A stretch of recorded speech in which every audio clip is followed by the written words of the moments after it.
I was in my comfort zone. I was doing just enough to get by. I was working on a job. They paid me just enough to keep me from quitting, and I worked just hard enough to keep from getting fired. How many know people like that? Blink your eyes if you understand what I'm talking about. I was parked. I knew I could do more. But when my mama died, it took something out of me. When I went through a divorce, it took something out of me. When my best friend died, it took something out of me. I paused. And somebody said that life is like an onion. You have to peel it one layer at a time. And sometimes you cry. Life's going to happen to you when you have a dream. You're going to get slapped around.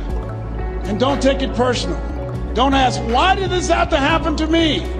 Why not you? Who would you suggest? You want to give us some names, some email addresses? And don't tell everybody. 80% don't care and 20% glad it's you. It's called life. Suck it up and move on. Get over it.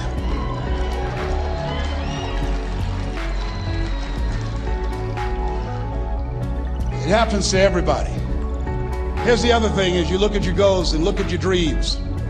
When you're going through some stuff, repeat after me, please. When things go wrong, don't go with them. Yes, write that down.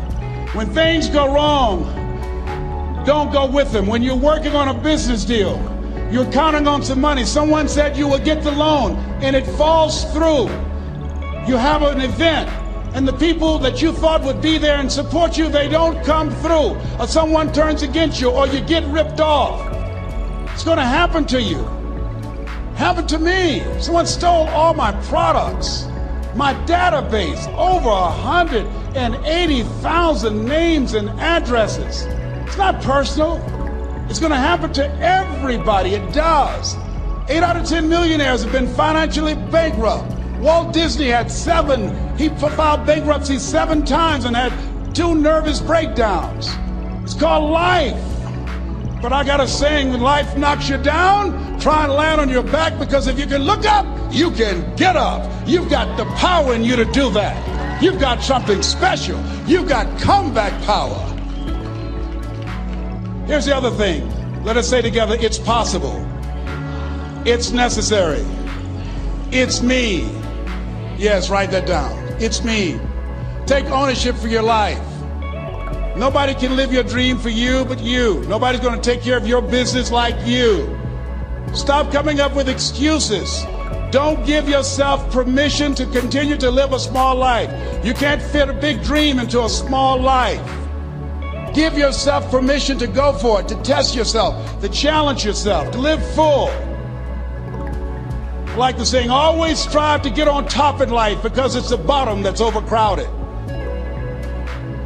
The reason you're here is because there's something in you that says, I can do more. This just can't be it. There's something in you. There's a calling on your life. There's something in your heart that caused you to get dressed and spend the money to go to seminar after seminar and listen to message after message and speaker after speaker. Because there's something in you that tells you this is not it for you. You have not peaked here. There's more in you that you are expressing. Eye has not seen, ear has not heard, nor has entered the heart of mankind what's in store for you if you challenge yourself, if you persist and persevere, if you take ownership for your life. George Bernard Shaw said the people that make it in this life, they look around for the circumstances that they want, and if they can't find them, they create them. Create what you want.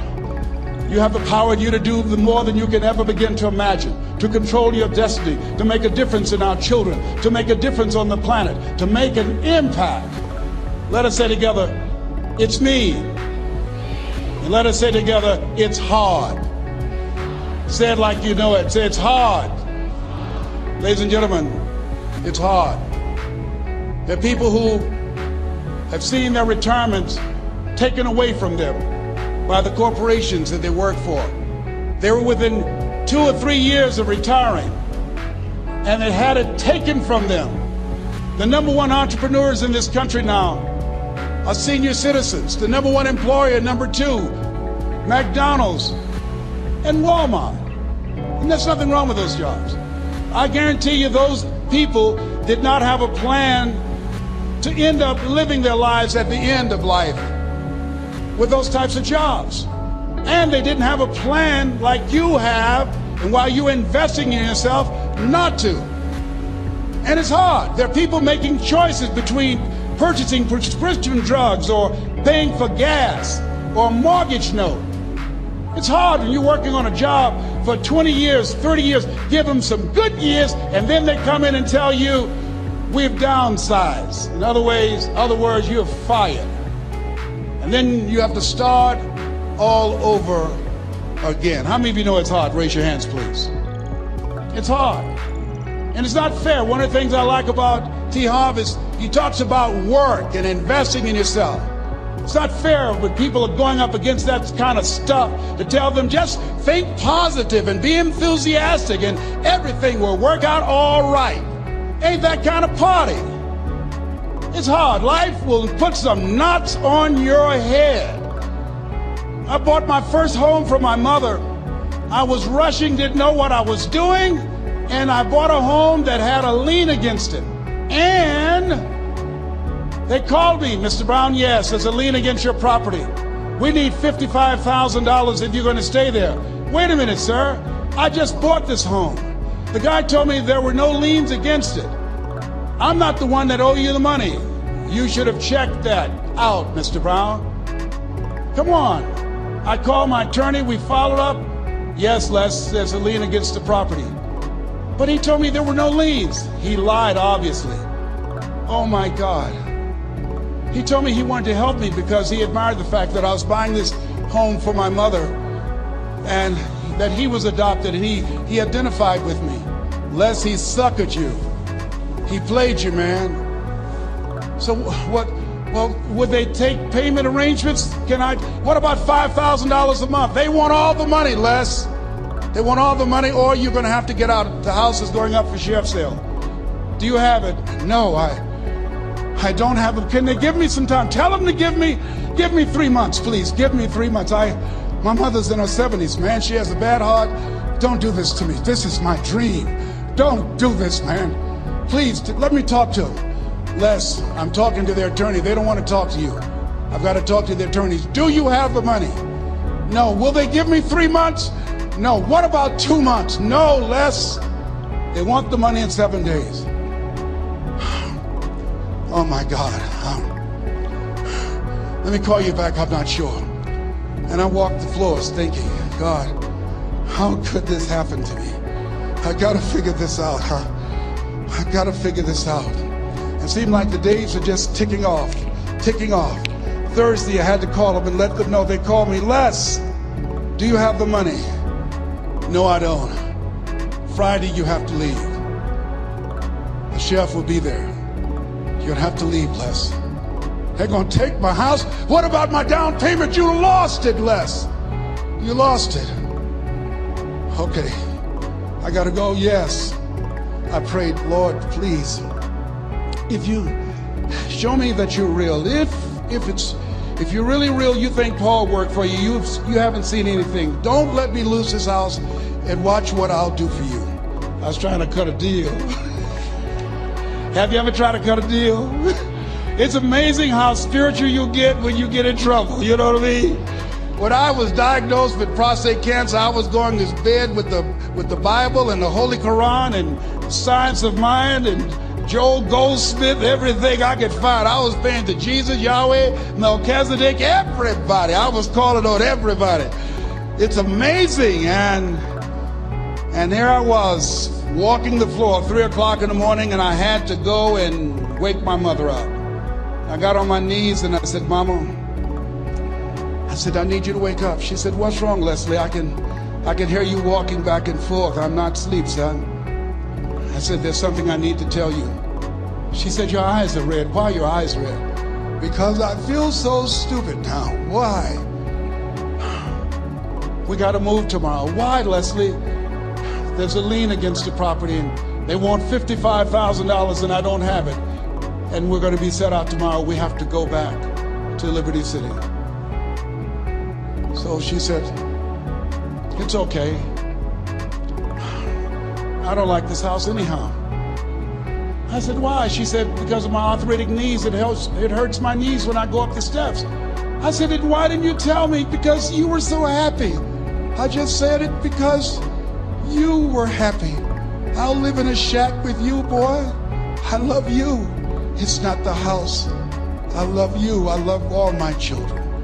I said, thank you, Mama. Thank you. And the next day when we were in the truck going back to Liberty City and we pulled down 68th Terrace, the neighbors came out and said, wow, Mamie, y'all coming back? Are you back? Yes. What happened to the home your boy bought for you? Those boys you adopted. Leslie didn't do a title search. He made a mistake. And boy, I was so humiliated. How many ever made a mistake that you were just humiliated? Raise your hands. I was devastated. I was taking the furniture off the truck and my mother came and I was crying and she said, boy, I said, yes, ma'am. She said, hold your head up. I said, Mama, I can't. She said, hold your head up. I said, why? Look what I've done. She said, it's okay. It's okay. You are going to make a lot of mistakes in life, young man. You're going to fail your way to success. You have nothing to be ashamed of. Keep your head up and take that furniture back in the house. I said, yes, ma'am. And I learned something from that. If you ever go through something, hold your head up. If you ever make a mistake, hold your head up. If you ever do something and everything goes wrong, life catch you on the blind side, hold your head up. It's not over. Goethe said, that which does not kill you will make you stronger. Hold your head up. Shake someone's hand on your right and left and say, hold your head up.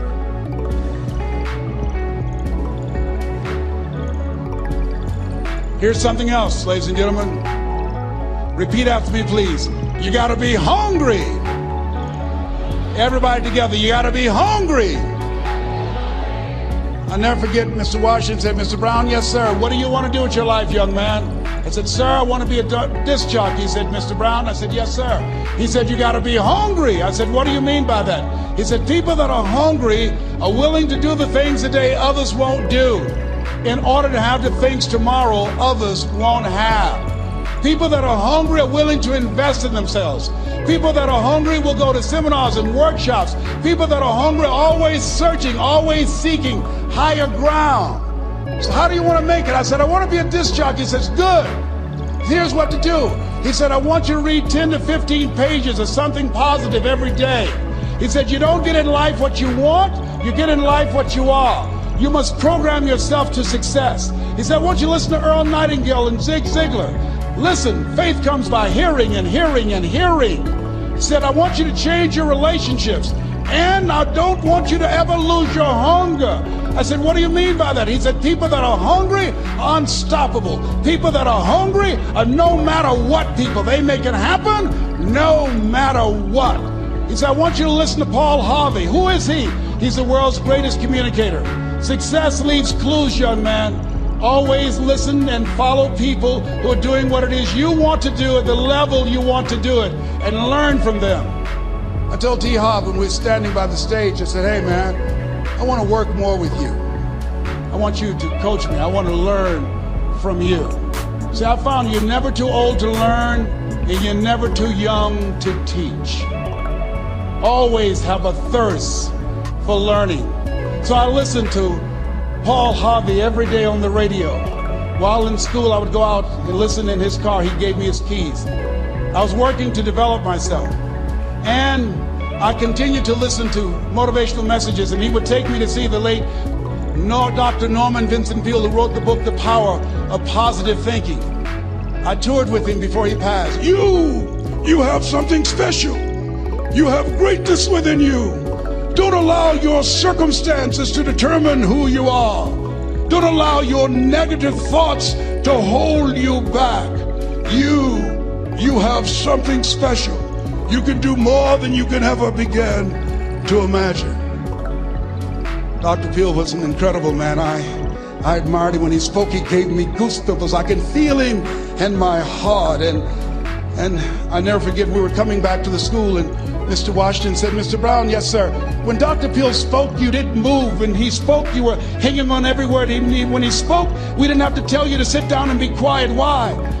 I said, sir, I could feel him when he talked. I felt like he was talking to me, sir. He said, he was. I said, but he doesn't know me, but he was speaking to you. Did you feel him in your heart? I said, yes, sir. He said, most people feel him in their head. If you felt him in your heart, he said, listen to him, sir. Follow him, learn from him. And I would go to seminars and workshops. Anywhere I would find where Dr. Peel was, I would be in the audience. I would drive 200 and 300 miles just to hear him speak. And my dream and vision was to share the stage with him. I thought about it. What is your goal? What is your vision? I want you to hold it in mind. There's some power in that. Because when I became involved in speaking, I never forget, I got a call from Og Mandino, who wrote the book, The Greatest Salesman in the World. He said, Les, I'm stuck in Philadelphia. I need to be in Kankakee. Dr. Norman Vincent Peale is appearing. I can't make it. Heard you're in Chicago. I said, yes, I am. Can you go and open for me? I said, yes, man. Oh, my God. Dr. Peale, I said, yes, I'd love to do it. And I went there and I came. I said, hi, I'm Les Brown. He said, you're not the band of renown? I said, no, I'm Mrs. Mamie Brown's baby boy. I'm here to speak. He said, come backstage. And his wife, Martha, was there. And she said, Papa, Les Brown is here, the speaker. And he said, Les Brown, shoot for the moon. Because even if you miss, you'll land among the stars. I said, sir, that's my quote. I wrote you when I was in the 11th grade. I was a part of a special education class project. That's my quote. He said, I know. I end all my speeches with that quote. And Dr. Peel had a great sense of humor. The young man was backstage and I had so many questions to ask him and my mind froze up, and the young guy said, Dr. Peel, how old are you? And he was up in age. He said, Sonny, I'm 92. The young man looked at him and said, I don't know if I want to live to get 92. He said, that's because you've never been 91. So I did the things that Mr. Washington suggested. I listened to motivational tapes on a regular basis. I would go to seminars and workshops whenever Zig Ziglar and Dr. Dennis Wagley and Jim Rohn would come to town. And I said, sir, what do you want me to do now? He said, Mr. Brown, I've given you everything that I can give you. He said, develop your mind, put your money where your mouth is, continue to learn how to be an effective communicator, because once you open your mouth, you tell the world who you are. And always surround yourself with OQP, only quality people. So I went to apply for a job on Miami Beach, WMBM radio station. Milton Butterball Smith was the program director. Hello, Mr. Butterball. How are you, sir? My name is Les Brown, sir. I'd like to be a disc jockey. He said, young man, you have any journalism in your background? I said, well, no, sir, I don't. You have any experience in broadcasting? I said, no, sir, but I practice all the time, sir. Let me audition for you, sir. Let me show you how good I am. All I need is a shot, sir. He says, no, we don't have any job for you. How many ever been rejected? Raise your hands, please. I was devastated. I went back and I told Mr. Washington, I said, Mr. Washington, they said no. He said, don't take it personally. Most people are so negative, they have to say no 7 times before they say yes. He said, you gotta be hungry. Know your vitamin. Go back again. I said, yes, sir. Hello, Mr. Butterball. How are you, sir? My name is Les Brown, sir. I like to be a disc jockey. Young man, weren't you here yesterday? Yes, sir, I was. Didn't I tell you no yesterday? Yes, sir, you did. Then why are you back today? Well, sir, I didn't know whether or not somebody was laid off or somebody was fired, sir. Nobody was laid off or fired. Now, get on out of here. I came back the next day. Hello, Mr. Butterball. How are you, sir? My name is Les Brown, sir. I like to be a disc jockey. I know what your name is. Weren't you here the last 2 days? Yes, sir, I was. Didn't I tell you no the last 2 days? Yes, sir, you did. Why are you back? Oh, sir, I didn't know whether or not someone got sick or someone died, sir. No one got sick or died. No one was laid off a fire. Now, don't you come back here again. I came back the next day talking loud, looking happy like I was seeing him for the first time. I said, hello, Mr. Butterball, how are you? He looked at me with rage. He says, go get me some coffee. I said, yes, sir. My favorite book says the greatest among you will be your servant. How many of you are serious about your goals and dreams? Raise your hands. Very good. Write this down. Provide more service than you get paid for. Provide more service than you get paid for. I go to a lot of seminars and workshops. And one of the things I know about T. Harv Eckert, when I was sitting in the class with Robert Propel and all of the other presenters, they hold themselves to high standards and they provide more information than anybody else in the industry, bar none. They hold nothing back because their commitment is for your success. And when you hold yourself to high standards, write this down, impact drives income. That's why you're here. Because the training, the seminars, been making a difference in your life. If they did not have impact, 200 or 300 people would be here, if that amount. Impact drives income. So I became the errand boy for the disc jockeys. I would go get their lunch and their dinner, and I would bring it to them in the control room, and I'd watch them working the control boards, knowing my time will come. Write this down. I expect to reach my goal. Yes, you want to operate with a spirit of expectation. I expect to reach my goal. So I started preparing for the next position. Never forget one quote that I heard. As you look at your life, look at your goals and dreams. It's better to be prepared for an opportunity and not have one than to have an opportunity and not be prepared. If you expect to reach your goal, prepare yourself now. And so then pretty soon, the guys at the station, they begin to take a liking to me. Write this down. Build relationships. As you're aware, people deal with people that they know, like, and trust. And so they would say, Leslie, yes, sir. Come here, yes. Come outside. Who did this? Oh, your car? Yes. Who cleaned my car? I did, sir. I would wax their cars on the weekend, inside and out. How much do you charge? Oh, nothing, sir. I just wanted to help out. I was providing more service than I got paid for. I was building relationships. They said, whoa, look here. Donna Ross and the Supremes are coming to town. The Four Tops and the Temptations. Here are my car keys. Pick them up for me. Take them to the Fontainebleau Hotel on Miami Beach. I said, yes, sir. I would drive them all over Miami Beach in the big, long Cadillacs. I didn't have any driver's license, but I was driving like I had some. Then one day, it was a Saturday afternoon, a disc jockey by the name of Rockin' Roger was drinking while he was on the air. It was a Saturday afternoon, and I was the only one there. Rockin' Roger got so drunk, he could not complete the show. He started slurring his words. He's about to fall off the chair. And there I was, looking at him through the control room window, walking back and forth, young, ready, and hungry. I was saying, drink, Rock, drink. Drink, Rock. I'd have gone and get him some more if he'd asked me to. Then pretty soon the phone rang. It was the general manager, and I answered the phone. I said, hello? He said, young boy, this is Mr. Klein. I said, I know. He said, Rock can't finish his program. I said, I know. He said, would you call one of the other DJs in? I said, yes, sir.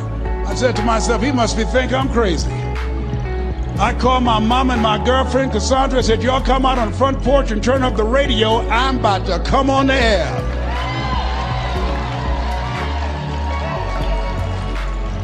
I waited for about 20 minutes, and I called him back. I said, Mr. Klein, I can't find nobody. He said, young boy, you know how to work the controls? I said, yes, sir. He said, go in there and segue the record, but don't say nothing here. I said, yes, sir. I couldn't wait to get old Rock out of the way. I put on a fast record. I said, look out, this is me, LB Triple P, Les Brown, your platter playing papa. There were none before me, and there will be none after me. Therefore, that makes me the one and only. Young and single, love Domingo, certified, bona fide, indubitably qualified to bring you satisfaction and a whole lot of action. Look out, baby, I'm your love man. I was hungry. I was hungry. Get old man a round of applause. I was hungry. I was hungry. You got to be hungry. Shake someone's hand on your right and left all around you and say, you got to be hungry. You got to be hungry. To get those dreams out of your head and step into your greatness, you got to be hungry. To get those ideas, that talent, that gift out of your system, you got to be hungry. To get up off the canvas of life and understand what Willie Jolly meant, that a setback is a setup for a comeback. You got to be hungry. People that are hungry are willing to do the things today others won't do in order to have the things tomorrow others won't have. How many of you got value out of what you've heard thus far? Raise your hands, please. Very good. I would like to leave this with you. I don't know what your goals are. I don't know what you want to do. Here's what I know about you. You have greatness within you. Here's what I know about you. I can help you to live full and to die empty. I can show you what I've learned. If anybody told me that I would be doing what I'm doing now, I leave here today, I go to New Orleans and speak there, then I'll be flown to Barcelona. If anybody told me, given my circumstances, born in an abandoned building on a poor section of Miami, Florida, called Liberty City, both my birth parents stood up and said, hello, son, I would not know either one. Being labeled educable mentally retarded, put back from the 5th grade to the 4th grade, failed again when I was in the 8th grade, no college training. Anybody told me the principles that I would teach you, that they would have the impact that it has had on my life. This Les Brown that you see, I did not know he existed. And I tell you that you have greatness within you. You have the ability to do more than you can ever begin to imagine. Come into the room with me. I guarantee you your life will never be the same again. I like to leave this with you. I don't know what your goals are. Mine is to find a cure to autism. Mine is to find a cure to breast cancer and to prostate cancer. Mine is to work with our youth and to reduce the recidivism rate in our prisons and help young people learn how to become an asset to our society rather than a liability. Mine is to train speakers to become great communicators, to speak from their heart, not their heads, and teach them how to impact and create a new conversation so people can see the possibilities of life and overcome the possibility blindness that held me hostage for 14 years. I don't know what your goals are, but here's what I know about you, and I don't know you. You've got greatness within you. And I like to leave this with you, something my mother used to love to hear me say. Leslie, yes ma'am, mama. Say that thing for me, boy, that makes me feel good. I dedicate this to you, to the greatness in you, and to the dream that you showed up on the planet to produce. And it's simply this. If you want a thing bad enough to go out and fight for it, to work day and night for it, to give up your time, your peace, and your sleep for it. If all that you dream and scheme is about it, and life seems useless and worthless without it, and if you gladly sweat for it and fret for it and plan for it, and lose all your terror of the opposition for it, and if you simply go after that thing that you want with all of your capacity, strength and sagacity, faith, hope, and confidence, and stern pertinacity,